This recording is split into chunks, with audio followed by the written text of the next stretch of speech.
ISSD. ഇനി പഠിക്കാം, ജയിക്കാം, നയിക്കാം. ഞാൻ കോൺഗ്രസിൻ്റെ കല്യോടുള്ള ധീര രക്തസാക്ഷികൾ ശരത് ലാലിൻ്റെയും കൃപേഷിൻ്റെയും ഓർമ്മകൾക്ക് മുൻപിൽ പ്രണാമർപ്പിക്കുന്നതിന് വേണ്ടിയാണ് ഇവിടെ എത്തിയിട്ടുള്ളത്. ആ ധീര രക്തസാക്ഷികളെ വളരെയേറെ നന്ദിയോടെ സ്മരിക്കുകയാണ്. അവർ ഇന്ത്യൻ നാഷണൽ കോൺഗ്രസിൻ്റെ കേരളത്തിലെ ചൈതന്യമായ ഓർമ്മകളായി എന്നും നിലനിൽക്കും. ഈ മണ്ഡപത്തിൽ ഞങ്ങൾ DCC പ്രസിഡൻറ്റും UDF കൺവീനറും എല്ലാം ചേർന്ന് പുഷ്പാർച്ചന നടത്തി ആ കുട്ടികളുടെ മുമ്പിൽ ശിരസ് നമിക്കുന്നു. അതുമായി ബന്ധപ്പെട്ട് തന്നെ ഒരു ചോദ്യം, അതായത് നേരത്തെ പെരിയ കേസിലെ പ്രതികൾക്ക് നിയമവിരുദ്ധമായി പരോൾ നൽകി എന്നത് സംബന്ധിച്ച് പരാതികൾ വരുന്നിരുന്നു. അതൊരു സംഭവം. അതിനുശേഷം പരോളിൽ ഇറങ്ങിയ ഒരു പ്രതി പ്രകോപനപരമായി സമൂഹ മാധ്യമങ്ങളിൽ വീഡിയോ ഇട്ടതുമായി ബന്ധപ്പെട്ടും ഒരു പരാതി ഉണ്ടായി. ഈ രണ്ട് പരാതിയിലും ആഭ്യന്തര വകുപ്പ് ഒരു നടപടിയും ഇതുവരെ സ്വീകരിച്ചതായി കണ്ടിട്ടില്ല. എന്താണ് അതിൽ സംഭവിച്ചത്? നമുക്കറിയാം, ഈ കേസിലെ പ്രതികളെ സഹായിക്കാനാണ് LDFൻ്റെ ഗവൺമെൻറ് ശ്രമിച്ചിട്ടുള്ളത്. ഇവിടുത്തെ കോൺഗ്രസ് നേതൃത്വവും പ്രതികളുടെ ഈ രക്തസാക്ഷികളുടെ കുടുംബാംഗങ്ങളും ഈ കേസ് CBI എൻക്വയറിക്ക് വേണ്ടി ആവശ്യപ്പെട്ടപ്പോൾ കേരള സർക്കാർ ജനങ്ങളുടെ നികുതി പണം ചെലവഴിച്ചുകൊണ്ടാണ് അതിനെ നഖശികാന്തം എതിർത്ത് പരാജയപ്പെടുത്താൻ ശ്രമിച്ചത്. പ്രോസിക്യൂഷൻ കോടതി വിധി പ്രഖ്യാപനത്തിൽ കൃത്യമായിട്ട് പറഞ്ഞിട്ടുണ്ട്. പ്രതിഭാഗം ചേർന്നതുപോലെയാണ് പ്രോസിക്യൂഷൻ അന്വേഷണ ഏജൻസികൾ പ്രവർത്തിച്ചത് എന്ന് പറഞ്ഞിട്ടുണ്ട്. ഈ കേസിൻ്റെ അന്വേഷണത്തിൽ പിണറായി ആഭ്യന്തരമന്ത്രി ആയിരുന്നപ്പോൾ നീതി നിർവഹണം ഉണ്ടായിട്ടില്ല. പ്രതികൾക്കെല്ലാ സംരക്ഷണവും ജയിലിനകത്തും പരോള് നൽകിയും പുറത്തും എല്ലാം നല്ല നിലയിലുള്ള രാഷ്ട്രീയ സംരക്ഷണമാണ് നൽകിയിട്ടുള്ളത്. അക്രമത്തെയും കൊലപാതകത്തെയും പ്രോത്സാഹിപ്പിക്കുന്നതിനെതിരെ കേരളത്തിലെ ജനമനസാക്ഷി അതിശക്തമായിട്ട് ഉയർന്നിട്ടുണ്ട്. കൊലപാതക രാഷ്ട്രീയത്തിൻ്റെ ഞെട്ടിക്കുന്ന ഇരകളാണ് കൃപേഷും ശരത് ലാലും. ആ കുട്ടികളെ ഇല്ലായ്മ ചെയ്തവർക്ക് നിയമമനുശാസിക്കുന്ന എല്ലാ ശിക്ഷയും വാങ്ങിക്കൊടുക്കാൻ കോൺഗ്രസ് നേതൃത്വം പ്രതിജ്ഞാബദ്ധമാണ്. ആ കുടുംബവും ഇവിടുത്തെ പാർട്ടി ഘടകങ്ങളും അതിനുവേണ്ടി പൂർണ്ണമായിട്ടും പരിശ്രമിക്കുന്നു. അതിന് കേരള പ്രദേശ് കോൺഗ്രസ് കമ്മിറ്റിയുടെയും VD സതീശൻ സർക്കാരിൻ്റെയും എല്ലാ പിന്തുണയുമുണ്ട്. പക്ഷെ അതിൽ ഈ പരോളിൽ ഇറങ്ങിയതിന് ശേഷം UDF ഭരണമാണ്, അതിൽ നടപടി എടുക്കാം. അല്ല, അത് അത്തരം പ്രതി തന്നെ പ്രകോപനപരമായി അത്തരം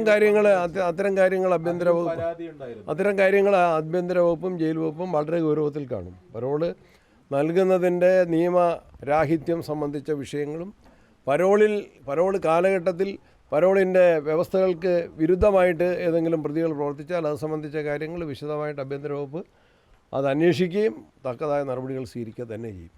ഈ കണ്ണൂരിലെ ഈ ഡോക്ടർ റാമിൻ്റെ അറസ്റ്റുമായി ബന്ധപ്പെട്ടുകൊണ്ട് അറസ്റ്റ് വൈകി എന്നുൾപ്പെടെയുള്ളൊരു ആക്ഷേപം നിലനിൽക്കുന്നുണ്ട്. ആ കുടുംബത്തിന് തന്നെ അങ്ങനെ ഒരു പരാതി നിലനിൽക്കുന്നത്? അത് എനിക്കറിയില്ല.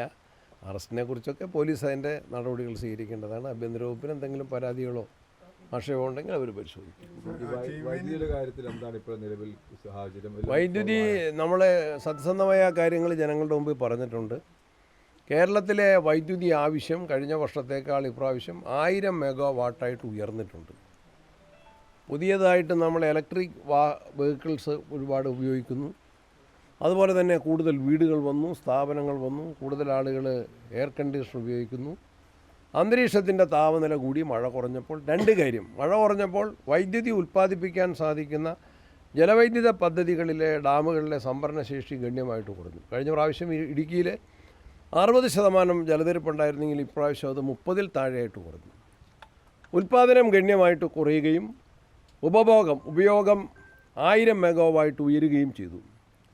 കേരളത്തിൽ കഴിഞ്ഞ 10 വർഷക്കാലം കൊണ്ട് LDF ഗവൺമെൻറ്റിന് 125 മെഗാവാട്ട് മാത്രമാണ് ഉൽപ്പാദിപ്പിക്കാൻ വേണ്ടി സാധിച്ചത്. അവിടെയാണ് ദീർഘകാല അടിസ്ഥാനത്തിൽ ഒരു വൈദ്യുതി കരാറുണ്ടാക്കി കേരളത്തിന് 4 രൂപ 29 പൈസയ്ക്ക് 465 മെഗാവാട്ട് കൂടി കിട്ടാനുള്ള ഒരു കരാറാണ് ഉമ്മൻചാണ്ടി ഗവൺമെൻറ് ലാരിയാടൻ മുഹമ്മദ് നടപ്പിൽ വരുത്തിയതെങ്കിൽ ആ കരാറിൻ്റെ ആനുകൂല്യം ആദ്യഘട്ടങ്ങളിൽ ഉപയോഗപ്പെടുത്തിയ LDF ഗവൺമെൻറ് ആ കരാർ റദ്ദാക്കാനാണ് അവർ പരിശ്രമിച്ചത്. ആ കരാർ ഇപ്പോൾ റദ്ദാക്കപ്പെട്ടിരിക്കുകയാണ്. അതിൻ്റെ ഫലമായിട്ട് നമുക്ക് കിട്ടാവുന്ന 465 മെഗാവാട്ട് കിട്ടുന്നില്ല. പിന്നെ മാർച്ച് ഏപ്രിൽ മാസങ്ങളിൽ ഇപ്രാവശ്യത്തെ വേനൽക്കാലത്ത് കേരളത്തിൻ്റെ സ്വന്തം വൈദ്യുതി ഉൽപ്പാദനം ഉണ്ടായിരുന്നില്ല. അപ്പോൾ ജൂൺ മാസം പകുതിയോടുകൂടി മഴ കിട്ടുമെന്ന പ്രതീക്ഷയിൽ നമ്മൾ അന്നത്തെ ഗവൺമെൻറ് കടം വാങ്ങി. ആ കടം വാങ്ങിയത് ജൂൺ 15 മുതൽ സെപ്റ്റംബർ 15 വരെ പുതിയ ഗവൺമെൻറ് ഏത് ഗവൺമെൻറ് വന്നാലും മടക്കി കൊടുക്കണം. ഇപ്പോൾ മടക്കി കൊടുത്തുകൊണ്ടിരിക്കുകയാണ്. ഓരോ ദിവസവും രാത്രി നമ്മളുടെ പീക്ക് അവേഴ്സിൽ ഏറ്റവും പ്രധാനപ്പെട്ട ഉപയോഗം കൂടുതലുള്ളതും ഉൽപ്പാദനം കുറഞ്ഞതുമായ സമയങ്ങളിൽ നമ്മളിപ്പോൾ ആ വൈദ്യുതി മടക്കി കൊടുത്തുകൊണ്ടിരിക്കുകയാണ്. അപ്പോൾ സ്വാഭാവികമായിട്ട് മഴ കുറഞ്ഞതിൻ്റെ പേരിൽ, കരാർ ലംഘനം നടന്നതിൻ്റെ പേരിൽ, ചൂട് കൂടിയതിൻ്റെ പേരിൽ, മടക്കി കൊടുക്കേണ്ടതിൻ്റെ പേരിലെല്ലാം നമുക്ക് വൈദ്യുതിയുടെ പ്രയാസമുണ്ടായി. അപ്പോഴാണ് ചുരുങ്ങിയ സമയങ്ങളിൽ നമുക്ക് വൈദ്യുതി നിയന്ത്രണം ഏർപ്പെടുത്തിയത്. കുറച്ച് മഴ മെച്ചപ്പെട്ടപ്പോഴും അതുപോലെ തന്നെ മറ്റ് സ്ഥലങ്ങളിൽ നിന്ന്, ഇന്നലെ തന്നെ കാസർഗോഡ് ജില്ലയിൽ വൈദ്യുതി ഇല്ലയെന്ന് അറിഞ്ഞപ്പോൾ തന്നെ കർണാടകത്തിൽ നിന്നുള്ളൊരു ബന്ധം വിച്ഛേദിച്ചതാണ്. മംഗലാപുരത്തു നിന്ന് വരേണ്ട ഒരു ബന്ധം വിച്ഛേദിച്ചതാണ്. അപ്പോൾ തന്നെ ഞാൻ കർണാടകത്തിലെ വൈദ്യുതി മന്ത്രി, കോൺഗ്രസ് വർക്കിംഗ് കമ്മിറ്റി അംഗം കൂടിയായ KJ ജോർജ് സാറിനെ വിളിച്ചു. അദ്ദേഹം കൂടി ഇടപെട്ടിട്ട് അപ്പോൾ തന്നെ അത് റീകണക്ട് ചെയ്യാൻ വേണ്ടി സാധിച്ചു. വേറെ ലൈനിലെടുത്തു, വേറെ ഫീഡറിൽ നിന്നാണ് ഇങ്ങോട്ട് നമുക്ക് സപ്ലൈ ചെയ്തത്. എല്ലാ ശ്രമങ്ങളും ഈ രൂപത്തിൽ കേരള ഗവൺമെൻറ്റും വൈദ്യുതി ബോർഡും നടത്തിക്കൊണ്ടിരിക്കുകയാണ്. അതിൻ്റെ ഭാഗമായിട്ട് നമ്മളുടെ നിർമ്മാണത്തിലിരിക്കുന്ന പദ്ധതികളുടെ പ്രവർത്തനം വിലയിരുത്തുന്നതിന് വേണ്ടി കൂടിയാണ് ഞാൻ ഇന്ന് രാവിലെ ശ്രീകണ്ഠപുരത്തെ ബസ് പ്രൊജക്റ്റ് 40 മെഗാവാട്ടിൻ്റെ പ്രൊജക്റ്റാണ്, അവിടെ സന്ദർശിച്ചിട്ടാണ് വരുന്നത്. ഇനി മയിലാട്ടിയിലും മുള്ളേരിയിലും ആ പ്രവർത്തനങ്ങൾ നടക്കുന്നത് വിലയിരുത്തി സമയബന്ധിതമായിട്ട് തീർക്കാൻ വേണ്ടി പരിശ്രമിക്കും. അതിനുശേഷം 3 മണിക്ക് കാസർഗോഡ് ജില്ലയിലെ MLA മാരുടെയും ജില്ലാ തലത്തിലുള്ള വൈദ്യുതി വകുപ്പിൻ്റെ ഉദ്യോഗസ്ഥന്മാരുടെയും യോഗം ചേർന്ന് ഈ മേഖലയിലുള്ള പ്രയാസങ്ങളും പ്രതിസന്ധികളും ചർച്ച ചെയ്ത് ജനങ്ങൾക്ക് ഏറ്റവും മെച്ചപ്പെട്ട വിതരണ സംവിധാനങ്ങൾ ഒരുക്കുന്നതിന് വേണ്ടിയിട്ടുള്ള എല്ലാ ശ്രമങ്ങളും നടത്തും. അതിനു വേണ്ടിയിട്ടുള്ള മീറ്റിംഗ് കൂടി പങ്കെടുക്കാനാണ് വന്നിട്ടുള്ളത്. നമുക്കിപ്പോൾ പരിഹരിക്കാൻ വേണ്ടി ശ്രമിച്ചുകൊണ്ടിരിക്കുകയാണ്. മഴ ഇപ്പോൾ കിട്ടുന്ന ഒരു ആശ്വാസമാണ്. അതിൻ്റെ അടിസ്ഥാനത്തിൽ മഴയുടെയും മറ്റ് സാഹചര്യങ്ങളുടെയും അടിസ്ഥാനത്തിലാണ് കഴിയുന്നത്ര കുറയ്ക്കാൻ വേണ്ടിയാണ് ഗവൺമെൻറ് എല്ലാ നടപടികളും ശ്രമിക്കുന്നത്. രാജ്യത്തൊട്ടാകെ ഉണ്ടായ ഒരു കാലാവസ്ഥ വ്യത്യാസമാണ്. അതുകൊണ്ട് മറ്റ് സ്ഥലങ്ങളിൽ നിന്നും കിട്ടുന്നതും പ്രയാസമുണ്ട്. പിന്നെ ഒരു കാര്യം കൂടി മനസ്സിലാക്കേണ്ടത്, നമുക്ക് പകൽ സമയത്ത് സോളാർ എനർജി ധാരാളമായിട്ട് കിട്ടുന്നുണ്ട്. സോളാറിന് ഉൾപ്പെടെയുള്ള പകൽ സമയത്തെ നമ്മളുടെ എനർജിയുടെ വില വളരെ കുറവാണ്. ചില ദിവസങ്ങളിൽ അതൊരു യൂണിറ്റിന് 1 പൈസ മാത്രമാണ്. പക്ഷേ രാത്രിയാകുമ്പോൾ അതിൻ്റെ വില ഒരു യൂണിറ്റിന് 10 രൂപയായിട്ട് വർദ്ധിക്കുകയാണ്. 10 രൂപ കൊടുത്താലും കിട്ടാനില്ല. അവിടെയാണ് നമ്മൾ ഹ്രസ്വകാല കരാറും മറ്റ് പർച്ചേസിങ്ങുമായിട്ട് നമ്മൾ മുന്നോട്ട് പോകുന്നത്. അതുപോലെ തന്നെ ബാറ്ററി എനർജി സ്റ്റോറേജ്, ഈ പകൽ സമയത്ത് ഉൽപ്പാദിപ്പിക്കുന്ന സോളാർ വൈദ്യുതി രാത്രിയിൽ കൂടി സ്റ്റോർ ചെയ്ത് ഇൻവെർട്ടർ മോഡലിൽ അല്ലെങ്കിൽ പഴയ ബാറ്ററി, നമ്മൾ ടോർച്ച് ലൈറ്റിലൊക്കെ ഉപയോഗിക്കുന്ന പഴയ ബാറ്ററിയുടെ പുതിയ വികസിതമായ പതിപ്പിൻ്റെ അടിസ്ഥാനത്തിൽ സ്റ്റോറേജ് ഫെസിലിറ്റി ഉണ്ടാക്കിയെങ്കിൽ മാത്രമേ കേരളത്തിന് രക്ഷയുള്ളൂ. ദീർഘകാലാടിസ്ഥാനത്തിലുള്ള ജലവൈദ്യുത പദ്ധതികളും മറ്റ് പ്രൊജക്റ്റുകളും നമുക്ക് ആലോചിച്ച് യുക്തമായിട്ടുള്ള നടപടികൾ സ്വീകരിക്കണം. ഞാനിപ്പോൾ ഏതായാലും ഈ മന്ത്രിസഭയിൽ ചേർന്നിട്ട് 2 മാസവും വകുപ്പിൻ്റെ ഉത്തരവാദിത്വം വന്നിട്ട് 2 മാസത്തിൽ താഴെയുമാണ് ആയിട്ടുള്ളത്. പെട്ടെന്നുണ്ടായ ഒരു പ്രതിഭാസമല്ല ഇത്, ദീർഘകാലാടിസ്ഥാനത്തിലുള്ള പ്രശ്നങ്ങൾ തന്നെയാണ്. പരിഹരിക്കാൻ വേണ്ടി എല്ലാവരുടെയും കൂട്ടായ പരിശ്രമം ശക്തമായിട്ട് നടത്തിക്കൊണ്ടിരിക്കുന്നു. മുൻ വൈദ്യുതി മന്ത്രി MM മണിയും അങ്ങയും താരതമ്യപ്പെടുത്തിയുള്ള ചർച്ചകൾ ശ്രദ്ധയിൽപ്പെട്ടിരുന്നു. അദ്ദേഹം എത്രയോ ഉയർന്ന ആളെന്നേക്കാളും, താരതമ്യത്തിന് യാതൊരു അടിസ്ഥാനമില്ല. അല്ല, അതായത് ആ കാലത്തും പ്രതിസന്ധി ഉണ്ടായിരുന്നു. ആ പ്രതിസന്ധി പരിഹരിക്കാൻ അന്ന് മന്ത്രിയായിരുന്ന അദ്ദേഹത്തിന് സാധിച്ചു, ഇന്നത് സാധിക്കുന്നില്ല. ഞാൻ പറഞ്ഞില്ല, അദ്ദേഹത്തിൻ്റെ മുമ്പ് ഞാൻ ശിക്ഷപ്പെടാൻ ആഗ്രഹിക്കുന്നില്ല. ചീമേനിയിൽ വരാൻ പോകുന്ന തെർമൽ ആണോ ന്യൂക്ലിയർ ആണോ, ഒരു ക്ലാരിറ്റി വരുത്താം.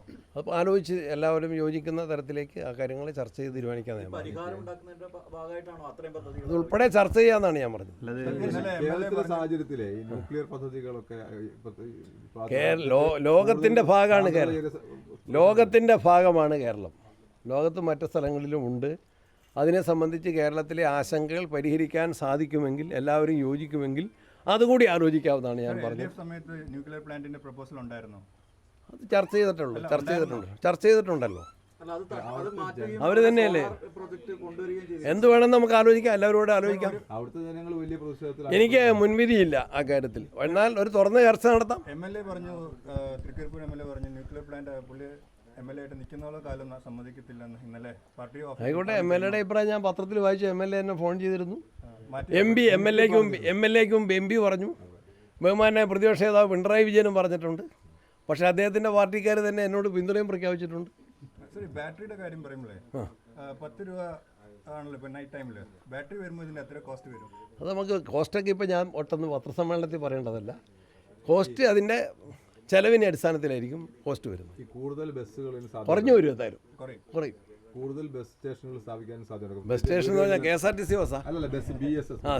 ബാറ്ററി എനർജി അത് കൂടുതൽ ആലോചിക്കും. അത് നമ്മൾ ഇപ്രാവശ്യത്തെ ബഡ്ജറ്റിൽ തന്നെ കമ്മ്യൂണിറ്റി ബാറ്ററി സിസ്റ്റം, ഗ്രാമങ്ങളിലേക്ക് അത് കൊണ്ടുവരാൻ വേണ്ടി പഞ്ചായത്ത് തലത്തിൽ തന്നെ വീടുകളിലേക്കും ഗ്രാമങ്ങളിലേക്കും അത് കൊണ്ടുവരാൻ വേണ്ടി കൂടുതലായിട്ട് പരിശ്രമിക്കും. ഈ KSU-ആയിട്ടുള്ള പ്രശ്നങ്ങളൊക്കെ പരിഹരിച്ചോ? ഒരു പ്രശ്നമില്ലല്ലോ.